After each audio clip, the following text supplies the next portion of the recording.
नमस्कार, जय हिंद साथियों। एक बार फिर से स्वागत है आपका मेरे यूट्यूब चैनल स्टडी विद सागर में। आशा करता हूँ आप सभी लोग अच्छे होंगे और आपकी तैयारी भी अच्छी चल रही होगी। देखिए, आज आप सबको पता है कि 14 जुलाई को आपका उत्तराखंड पीसीएस का बहुत बड़ा एग्जाम होने वाला है। प्रीलिम्स का ये एग्जाम रहने वाला है, जिसमें देखिए करंट अफेयर्स आपका बहुत इंपॉर्टेंट रोल निभाने वाला है। तो करंट अफेयर्स की क्लासेस हम लोगों ने चला रखी हैं, जिसकी ये 12th क्लास रहने वाली है, यानी 12वीं क्लास ये आपकी रहने वाली है। स्टार्टिंग से देखिए जून से जनवरी से लेके अभी तक का करंट अफेयर्स इसमें करवाया गया है।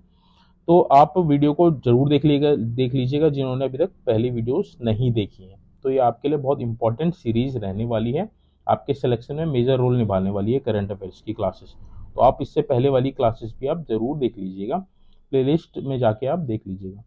तो देखिए, जो करंट अफेयर्स की है आपकी 12वीं क्लास है, उसको हम लोग स्टार्ट कर लेते हैं। पहला क्वेश्चन देख लेते हैं। देखिए, पहला क्वेश्चन है आपका, जनवरी 2024 को ब्रिक्स समूह में शामिल होने वाले देश कौन है? तो देखिए, जनवरी 2024 में ब्रिक्स की जो बैठक हुई थी, उसमें 6 देशों को शामिल किया गया। 6 देश कौन कौन से हैं? मिस्र, इथोपिया, ईरान, सऊदी अरब और संयुक्त अरब अमीरात। तो ऑप्शन बी इसका सही जवाब हो जाएगा। ये 6 देशों को ब्रिक्स देश में शामिल कर लिया। देखिए, ब्रिक्स ब्रिक्स की अगर हम बात करें कि स्थापना कब हुई थी, तो इसकी स्थापना हुई थी 2009 में।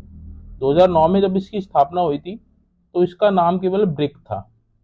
ब्रिक यानी कि ब्राजील, आर से रशिया, आई से इंडिया, सी से चाइना। तो 4 देश थे उसमें। अब बात करें 2010 में, 2010 में देखिए इसमें जो आपका दक्षिण दक्षिण अफ्रीका था, वो भी इसमें ऐड हो गया था। यानी कि दक्षिण अफ्रीका जो था इसमें ऐड हो गया था। अब ये क्या हो गया था? ब्रिक्स हो गया था, BRICS, यानी कि साउथ अफ्रीका इसमें ऐड हो गया था 2010 में। तब ये ब्रिक्स कहलाता था। तो 2009 में इसकी स्थापना हुई और उस समय 4 सदस्य थे। 2010 में दक्षिण अफ्रीका जुड़ गया। अब 2024 में देखिए ये 6 देश भी इसमें ऐड हो गए हैं।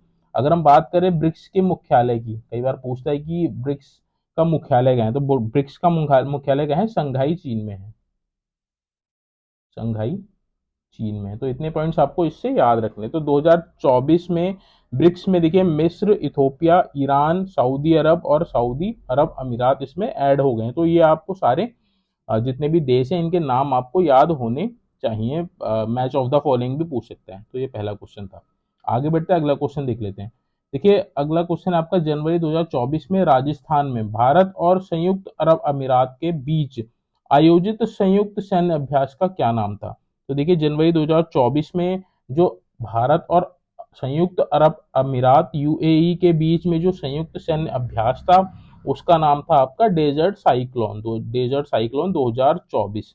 तो इसका सही जवाब ऑप्शन नंबर सी हो जाएगा। ये कब से कब तक चला था? 2 से 15 जनवरी तक चला था। ये 2 से 15 जनवरी 2024 तक ये कहाँ चला था? राजस्थान में आपका हुआ था ये। तो इतने पॉइंट्स आपको याद रखने हैं। अगला क्वेश्चन देख लेते हैं।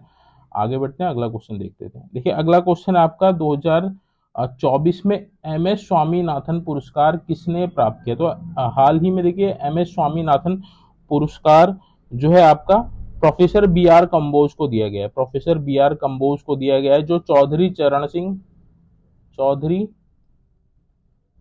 चरण सिंह यूनिवर्सिटी का आपने नाम सुना होगा, उसके कुलपति हैं ये। उसके कुलपति हैं। इनको देखिए हाल ही में एम एस स्वामीनाथन पुरस्कार से नवाजा गया है। तो ऑप्शन डी इसका सही जवाब हो जाएगा। आगे बढ़ते हैं, अगला क्वेश्चन देख लेते हैं। अगला क्वेश्चन ये भी मोस्ट इंपॉर्टेंट है। देखिए, हाल ही में भारत सरकार द्वारा लॉन्च किया गया प्रेरणा। प्रेरणा क्या है? तो प्रेरणा कार्यक्रम आपका हाल ही में चलाया गया है केंद्र सरकार द्वारा। तो इसका क्या मोटिव है ये आपको बताना है। तो ये क्या क्या है? ये एक अनुभवात्मक शिक्षण कार्यक्रम है। तो ये एक आपका अनुभवात्मक शिक्षण कार्यक्रम है। ऑप्शन बी इसका सही जवाब हो जाएगा। ये देखिए शिक्षा मंत्रालय की एक पहल है। शिक्षा मंत्रालय की पहल है। शिक्षा मंत्रालय द्वारा चलाई गई आपकी योजना है प्रेरणा। तो एक अनुभवात्मक शिक्षण कार्यक्रम है। तो ऑप्शन नंबर 20 का सही जवाब हो जाएगा। आगे बढ़ते अगला क्वेश्चन देख लेते हैं। अगला क्वेश्चन है देखिए आपका, जनवरी 2024 में बिम्स्टेक के महासचिव का पद किसने ग्रहण किया? तो बिम्स्टेक के बारे में आप सभी को पता होगा। बिम्स्टेक जो है आपका, इसकी स्थापना जो हुई थी 6 जून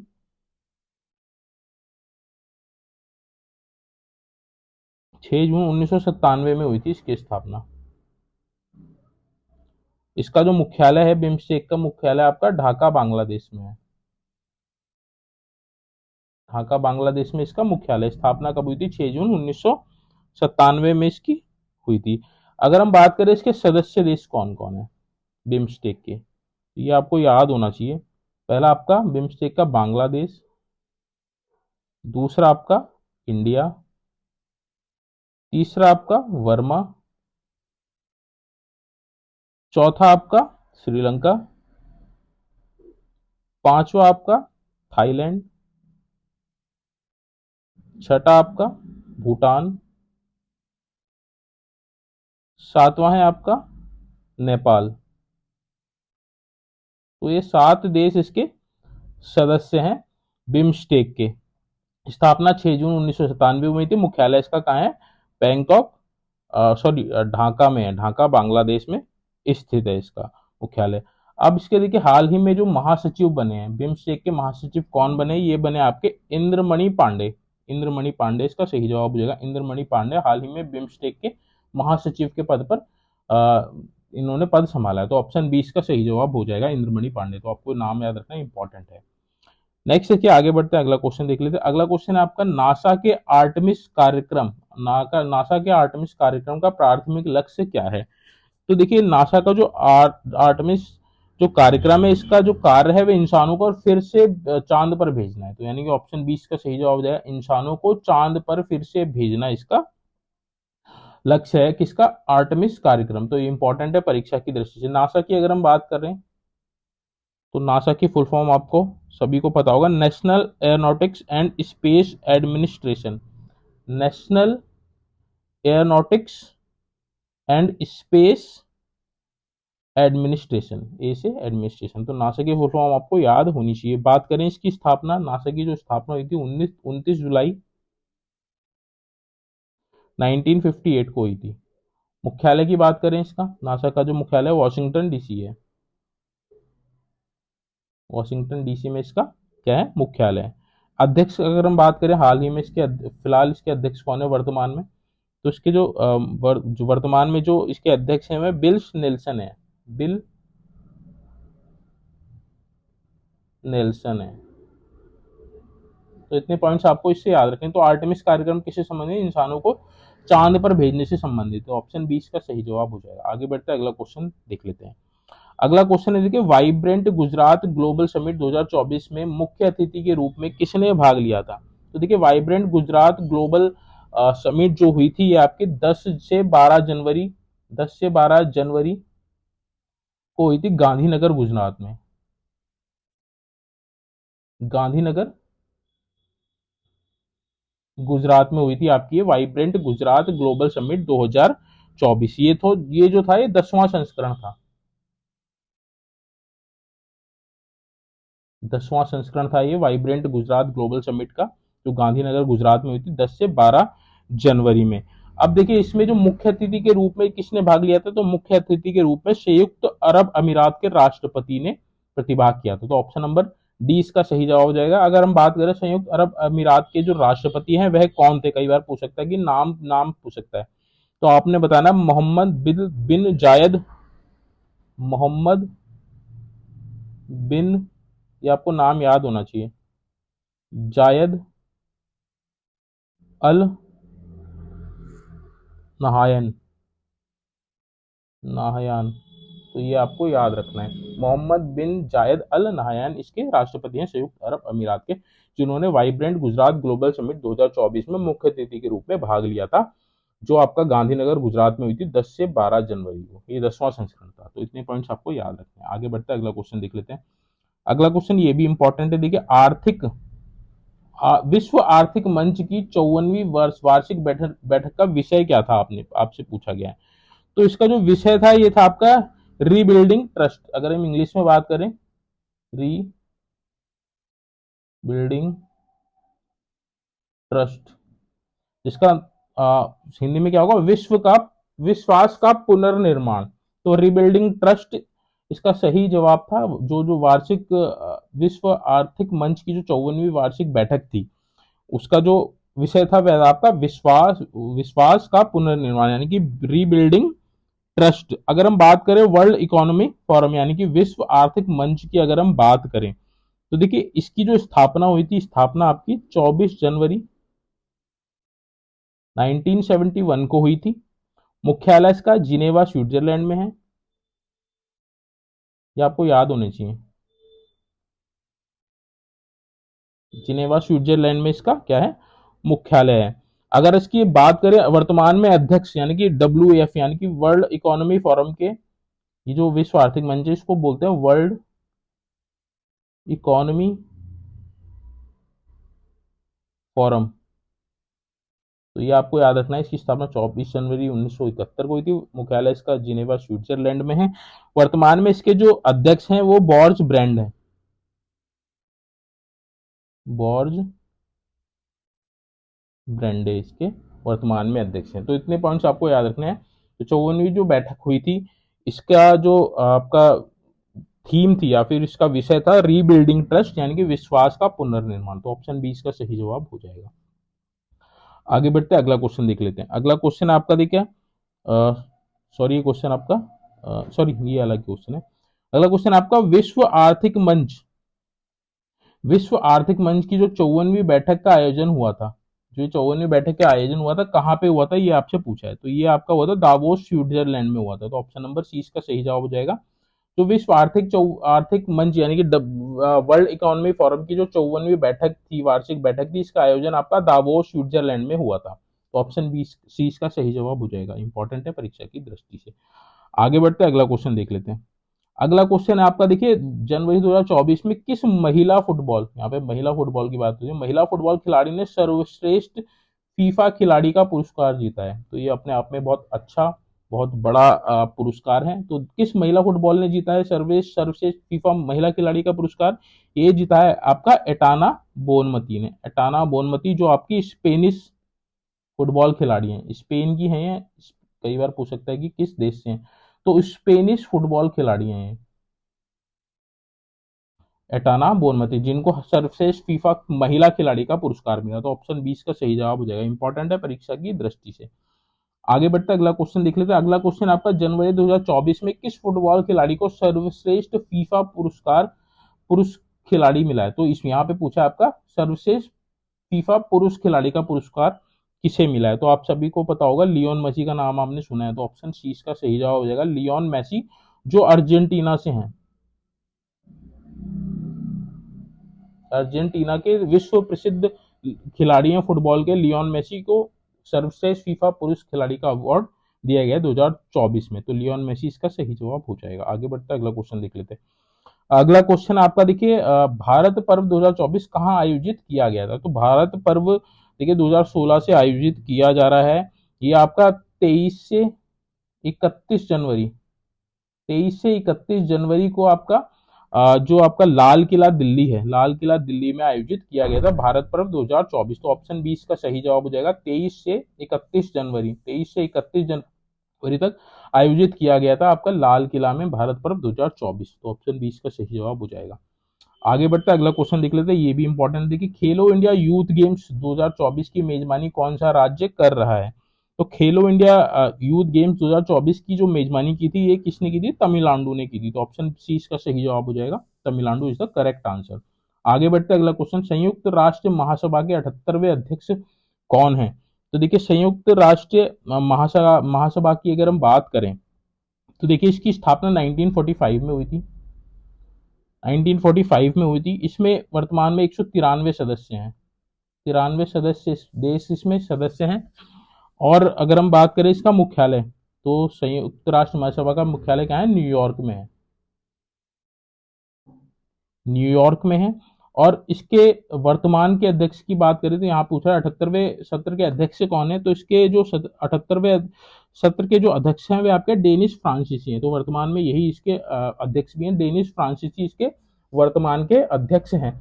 अगर हम बात करें पहले अध्यक्ष की, जो प्रथम अध्यक्ष थे संयुक्त राष्ट्र महासभा के, कौन थे वो आपके थे पॉल हेनरी स्पाक। पॉल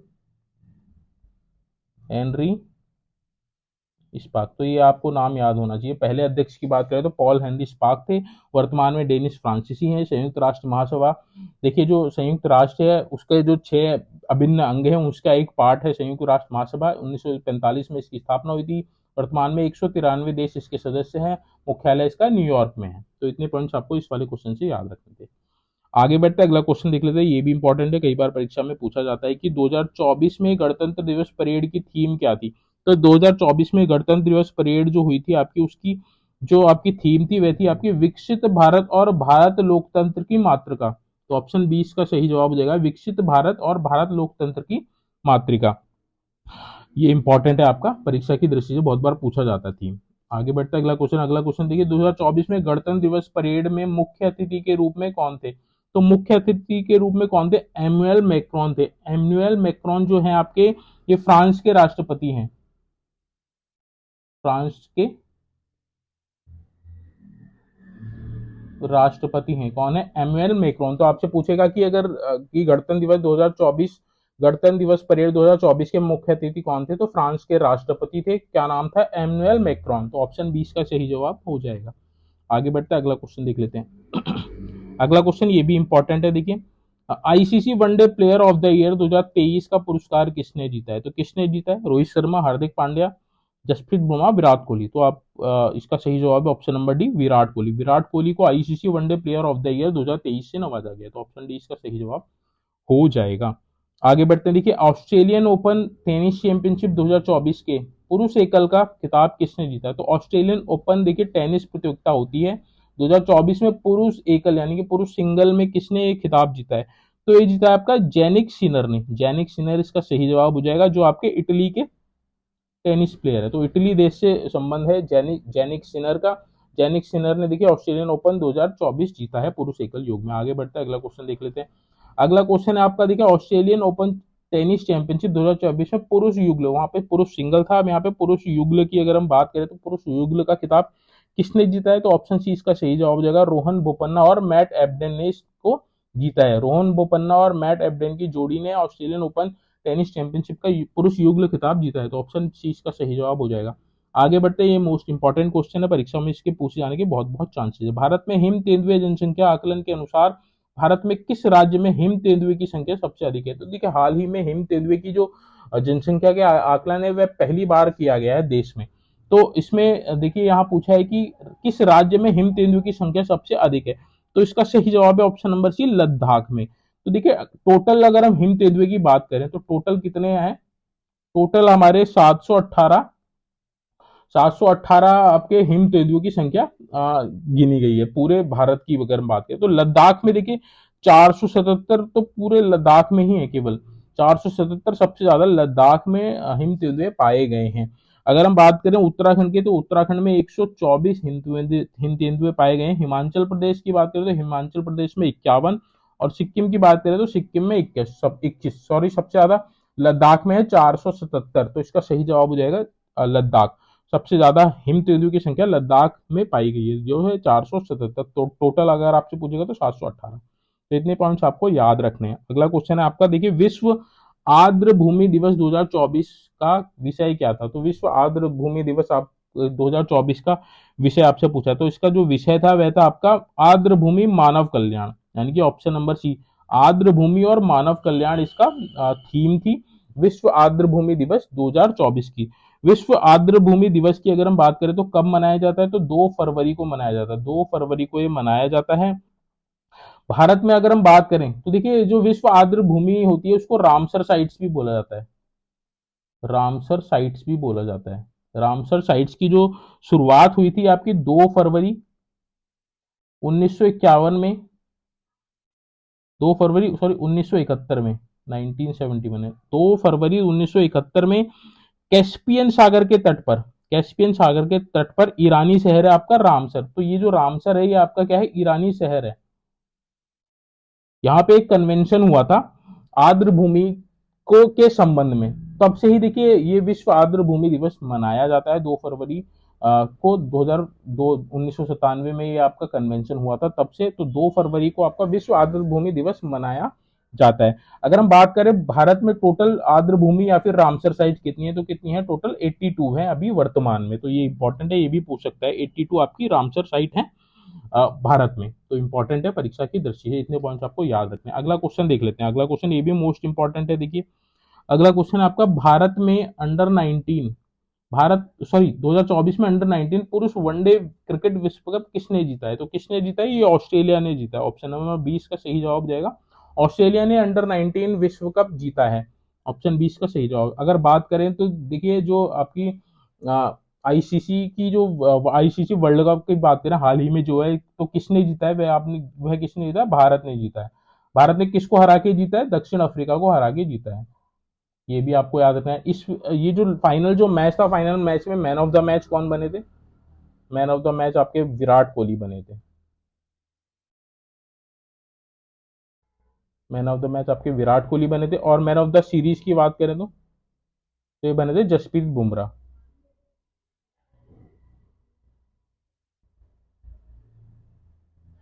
तो इतने पॉइंट्स आपको याद है। भारत की जो टीम थी उसके कैप्टन कौन थे? ये थे आपके रोहित शर्मा। तो इतने पॉइंट्स आपको याद रखने हैं इस वाले क्वेश्चन से। अंडर 19 किसने जीता है? ऑस्ट्रेलिया ने जीता है। अगला ये भी आपका मोस्ट इंपॉर्टेंट क्वेश्चन है। 58वां ज्ञानपीठ पुरस्कार किसे सम्मानित किया गया? तो 18वां ज्ञानपीठ पुरस्कार देखिए गुलजार और जगत गुरु राम भद्राचार्य दोनों को ही प्राप्त है। तो ऑप्शन नंबर सी इसका सही जवाब देगा, ए और बी। अगर हम बात करें जो आपका ज्ञानपीठ पुरस्कार, तो ज्ञानपीठ पुरस्कार देखिए इसकी जो शुरुआत हुई थी 1961 से हुई थी, बट जो पहला ज्ञानपीठ पुरस्कार दिया था 1965 में दिया गया था। किसको दिया गया था? ये दिया था शंकर कुरूप को। शंकर कुरूप। कब दिया गया था? 1965 में। 1961 में इसकी शुरुआत हुई थी। ये देखिए जो आपका ज्ञानपीठ पुरस्कार है ये आपका सर्वोच्च साहित्यिक पुरस्कार है। सर्वोच्च साहित्यिक, तो साहित्य के क्षेत्र में सर्वोच्च पुरस्कार है आपका ज्ञानपीठ पुरस्कार। और ये 22 भाषाओं में दिया जाता है। कितनी भाषाओं में? 22 भाषाओं में। 22 भाषाओं के लिए दिया जाता है। तो इतने पॉइंट्स आपको याद रखने। गुलजार और जगत गुरु रामभद्राचार्य जी को ये आपका 58वां ज्ञानपीठ पुरस्कार दिया गया है। तो ऑप्शन ए बी सही हो जाएगा। आगे बढ़ते अगला क्वेश्चन देख लेते हैं। अगला क्वेश्चन है आपका देखिए, उपग्रह इनसैट 3DS का उद्देश्य क्या है? तो हाल ही में देखिए जो आपका इनसैट 3DS आपका ये आपकी उपग्रह है, इसको किसने लॉन्च किया है? इसको इसरो ने लॉन्च किया है। तो इसरो की अगर हम बात करें, ये जो आपका उपग्रह किसने लॉन्च किया? इसरो ने लॉन्च किया है। इसरो की स्थापना की बात करें तो इसरो की स्थापना कब हुई थी? 15 अगस्त 1969 को हुई थी इसकी स्थापना। मुख्यालय कहाँ है इसका? बेंगलोर में है। अगर इसकी अध्यक्ष की बात करें, वर्तमान में जो इसके अध्यक्ष है कौन है आपके? एस सोमनाथ है। एस सोमनाथ इसके वर्तमान में अध्यक्ष हैं इसरो के। तो इनसेट 3DS जो थी आपकी उपग्रह, ये कहां से लॉन्च किया गया था? श्री हरिकोटा से। कब किया गया था? ये आपका 17 फरवरी 2024 को किया गया था श्री हरिकोटा से। जो आपका कहाँ है? आंध्र प्रदेश में, यानी कि आंध्र प्रदेश में है आपका श्री हरिकोटा। ये भी पूछता है कि श्री हरिकोटा कहाँ है, तो आपने बताना है कहाँ पे? आंध्र प्रदेश में है। तो उपग्रह इनसेट 3DS का उद्देश्य क्या है? तो इसका उद्देश्य क्या है आपका? मौसमी संबंधी अवलोकन करना। तो मौसम से संबंधित ये आपकी सैटेलाइट है इनसेट 3DS। तो ये इसका सही जवाब हो जाएगा ऑप्शन नंबर सी। बाकी ये सारे पॉइंट जो मैंने आपको बताए ये भी आपको याद रखना है इंश्योर से संबंधित। नेक्स्ट देखिए, उपग्रह इनसेट 3DS को लॉन्च करने के लिए किस रॉकेट का उपयोग किया गया था? तो ये भी इंपॉर्टेंट है, कई बार रॉकेट भी पूछ लेता है। तो इसका सही जवाब है GSLV F14, यानी कि GSLV F14 से इसको लॉन्च किया गया था। कहां से? श्री हरिकोटा आंध्र प्रदेश से इसको लॉन्च किया था। कब किया गया था आपका? ये 17 फरवरी को किया गया था। तो ये इतने पॉइंट्स आपको याद रखने। 17 फरवरी को लॉन्च किया गया था। ऑप्शन डी इसका सही जवाब हो जाएगा। आगे बढ़ते अगला क्वेश्चन देख लेते हैं। अगला क्वेश्चन आपका खेलो इंडिया यूनिवर्सिटी गेम्स अष्टलक्ष्मी का आयोजन कहाँ किया गया था? तो सबसे ऊपर हमने पढ़ा था खेलो इंडिया यूथ गेम्स। अब यहाँ पे खेलो इंडिया यूनिवर्सिटी गेम्स जिसको अष्टलक्ष्मी नाम दिया गया था का आयोजन कहाँ किया गया था, ये आपसे पूछा। तो इसका जो सही जवाब है option number C, Guwahati, Assam Guwahati में किया गया था। तो ऑप्शन सी इसका सही जवाब हो जाएगा। आगे बढ़ते हैं अगला क्वेश्चन देख लेते हैं। अगला क्वेश्चन आपका देखिए, रायसीना डायलॉग 2024 का आयोजन कहाँ किया गया था? रायसीना डायलॉग का जो 2024 का जो आयोजन है वे आपका कहाँ किया गया था? नई दिल्ली में किया गया था। ऑप्शन नंबर ए इसका सही जवाब हो जाएगा। आगे बढ़ते हैं। देखिए रायसीना डायलॉग है क्या? रायसीना डायलॉग जो है आपका ये भू राजनीति और भू अर्थशास्त्र पर एक वार्षिक सम्मेलन है। तो वार्षिक सम्मेलन है किसपे? भू राजनीति और भू अर्थशास्त्र पे। तो ऑप्शन 20 का सही जवाब हो जाएगा। इसकी बात करें रायसीना डायलॉग जो 2024 था, इसकी अगर हम थीम की बात करें 2024 में जो इसका जो वार्षिक सम्मेलन हुआ है, इसकी अगर हम थीम की बात करें या फिर विषय की बात करें तो क्या है? चतुरंग संघर्ष प्रतियोगिता सहयोग कौमा निर्माण। तो चार इसके मेन इसकी जो थीम है, संघर्ष प्रतियोगिता सहयोग और निर्माण, इसकी क्या है? थीम है। तो ऑप्शन 20 का सही जवाब हो जाएगा। इतने पॉइंट्स आपको याद रखने। अगला क्वेश्चन देख लेते हैं, ये भी इंपॉर्टेंट है, परीक्षा में पूछे जाने के बहुत बहुत चांसेस इसके हैं। क्वेश्चन है आपका, अंतरिक्ष क्षेत्र में प्रत्यक्ष विदेशी निवेश, जिसको आपको एफडीआई बोलते हैं, फॉरेन डायरेक्ट इन्वेस्टमेंट के संबंध में केंद्र ने हाल ही में किस बदलाव को मंजूरी दी है? देखिए हाल ही में अंतरिक्ष क्षेत्र में एफडीआई को देखिए 100% विदेशी अनुमति दे दी गई है। तो ऑप्शन 20 का सही जवाब हो जाएगा। अंतरिक्ष क्षेत्र में 100% विदेशी निवेश को अनुमति दे दी गई है। तो ये आपका हाल ही में परिवर्तन किया गया केंद्र द्वारा, अंतरिक्ष को 100% विदेशी निवेश की अनुमति दे दी गई है। तो ऑप्शन 20 का सही जवाब हो जाएगा। आगे बढ़ते हैं, अगला क्वेश्चन देख लेते हैं। अगला क्वेश्चन आपका देखिए, चंद्रमा पर उतरने वाले पहले निजी अंतरिक्ष यान का क्या नाम है? तो देखिए हाल ही में जो चंद्रमा पर उतरने वाला पहले जो निजी अंतरिक्ष यान है उसका जो नाम है आपका ओडीसीएस है। ओडीसीएस यानी कि ऑप्शन नंबर सी इसका सही जवाब होगा, ओडीसीएस। इसको किसने बनाया है? तो इंटुएटिव मशीन एक कंपनी है आपकी, इंटुएटिव मशीन एक आपकी कंपनी है, उसका ये आपका निजी आपका अंतरिक्ष यान है ओडीसीएस, जिसको चंद्रमा पे उतरने वाला पहला निजी अंतरिक्ष यान है आपका ओडीसीएस। तो ऑप्शन नंबर सी इसका सही जवाब हो जाएगा। किसने बनाया? इंटुएटिव मशीन नामक एक कंपनी ने इसको बनाया। अगला क्वेश्चन देख लेते हैं। हाल ही में आप सभी को पता होगा कि देखिए 3 जो आपके पुराने जो वो थे, आपके जो कानून थे, उनको परिवर्तन कर दिया गया है। अब देखिए कौन कौन से 3 आ गए। भारतीय नागरिक सुरक्षा संहिता है, जिसको बीएनएसएस भी बोलते हैं, भारतीय न्याय संहिता बीएनएस, भारतीय साक्ष्य अधिनियम 2023 बीएसए के प्रावधान कब से लागू होंगे? तो ये आपके जो प्रावधान है 1 जुलाई 2024 से लागू हो गए हैं। तो ऑप्शन नंबर 20 का सही जवाब हो जाएगा। ये जो 3 जो नए जो कानून आए हैं, इनको 1 जुलाई 2024 से लागू कर दिया गया है। तो इंपॉर्टेंट है परीक्षा की दृष्टि से। आपको इनके जो शॉर्ट नेम है ये आपको याद रखना है, बीएनएसएस, बीएनएस, बीएसए। तो ये पूछ सकता है आपसे परीक्षा में। आगे बढ़ते अगला क्वेश्चन देखिए, भारत का नया लोकपाल किसे नियुक्त किया गया है? भारत का देखिए अब नया लोकपाल हाल ही में किसी को नियुक्त किया गया, तो न्यायमूर्ति एएम खानविलकर को। ऑप्शन 20 का सही जवाब हो जाएगा। नया लोकपाल नियुक्त किया गया। अगर हम बात करें प्रथम लोकपाल, भारत के प्रथम लोकपाल की अगर हम बात करें तो कौन थे? पिनाकी चंद्र घोष थे, पिनाकी चंद्र घोष। परीक्षा में कई बार पूछता है कि भारत के प्रथम लोकपाल कौन थे, तो आपने बताना है पीसी घोष या फिर पिनाकी चंद्र घोष। और अगर वर्तमान में बात करें तो नया लोकपाल कौन है आपका? न्यायमूर्ति एएम खानविलकर। तो ऑप्शन 20 का सही जवाब हो जाएगा। आगे बढ़ते हैं, अगला क्वेश्चन देख लेते हैं। अगला क्वेश्चन है आपका देखिए, भारत के पहले मानव अंतरिक्ष उड़ान कार्यक्रम का क्या नाम? तो भारत का देखिए पहला मानव अंतरिक्ष उड़ान यानी कि मानव के साथ जाए गए अंतरिक्ष उड़ान, इस कार्यक्रम का नाम क्या है? गगनयान। तो ऑप्शन सी इसका सही जवाब हो जाएगा। इंपॉर्टेंट है परीक्षा की दृष्टि से। आगे देखते हैं अगला क्वेश्चन, और ये अंतिम क्वेश्चन है इस वीडियो का। 15वें ब्रिक्स शिखर सम्मेलन का आयोजन कहाँ किया गया है? तो 15वें ब्रिक्स सम्मेलन का जो हाल ही में जो शिखर सम्मेलन है आपका दक्षिण अफ्रीका में हुआ है। तो ऑप्शन सी इसका सही जवाब हो जाएगा। ऑप्शन नंबर सी, दक्षिण अफ्रीका में 15वें ब्रिक्स शिखर सम्मेलन का आयोजन किया गया है। तो ऑप्शन नंबर सी इसका सही जवाब हो जाएगा। तो देखिए ये थे इंपॉर्टेंट करंट अफेयर्स की वीडियो जिसको हम लोगों ने यहाँ पे डिस्कस किया है। होप सो आपको वीडियो अच्छी लगी होगी। अगर आपको वीडियो अच्छी लगी तो प्लीज़ वीडियो को लाइक कीजिएगा, चैनल को सब्सक्राइब कीजिएगा। देखिए ये करंट अफेयर्स की जो भी सीरीज चला रखी है, आपके आगे में जितने भी एग्जाम होने वाले हैं, चाहे आपका वो पीसीएस का एग्जाम हो, चाहे आपका वो उत्तराखंड पुलिस सब इंस्पेक्टर का एग्जाम हो, चाहे आपका जो आर ओ का जो मेंस एग्जाम है, जितने भी एग्जाम्स होने वाले हैं सभी में देखिए करंट अफेयर्स पूछी जाती है, तो सभी के लिए इक्वली इंपॉर्टेंट है। तो देखिए कंटेंट्स को बहुत मेहनत करके बनाया जाता है आप सभी के लिए। तो आप प्लीज अप्रिसिएशन के लिए आप चैनल को सब्सक्राइब कीजिएगा और वीडियो को ज़्यादा से ज़्यादा शेयर भी कीजिएगा, ताकि और भी बच्चों को उसका लाभ मिल सके। होप सो आपको कंटेंट अच्छा लगा होगा, वीडियो अच्छी लगी होगी। अगर आपका कोई डाउट है तो प्लीज़ कमेंट बॉक्स में मेंशन कीजिएगा, मैं कोशिश करूंगा आपका डाउट क्लियर कर सकूं। Thank you so much for watching this video.